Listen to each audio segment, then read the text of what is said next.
انما ناس ما تفوت الاجر عشان تروح تشتم، لا انا هجيب امك يا خطيب الماتش الجاي واحكي قصه ماجده بتاع عين شمس، ما انا مش هسكت انا كمان، واحكي قصه التونسي، ما انا مش هسكت. عارف ماجده بتاع عين شمس يا خطيب؟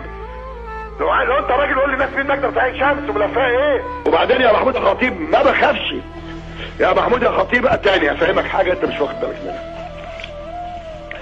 انا محمود لما ببقى متضايق بروح ناحيه اسم العجوزه والدقي كده، ببقى مخنوق بروح النيابه، اطلع النيابه كده اتمشى فيها، ما كنتش عندي حاجه. لما ببقى يعني اني عايز اشم شويه هوا اخش المحكمه. لما ببقى خلاص بقى وعندي اكتئاب بروح السجن. يا ابني ما بخافش يا ابني. انا مرتضى منصور ضربت وزير الداخليه قبل كده بالجزمه يا ابني. انا ضارب السفير الاسرائيلي بالجزمه يا ابني. انا مرتضى منصور الوطني، انا ما بخافش يا ولد.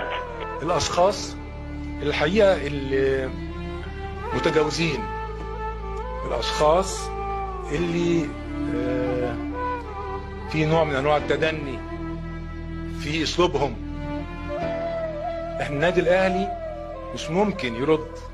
النادي الاهلي قيمه كبيره جدا، قيمه كبيره جدا، ما ينزلش ابدا لهذا الاسلوب.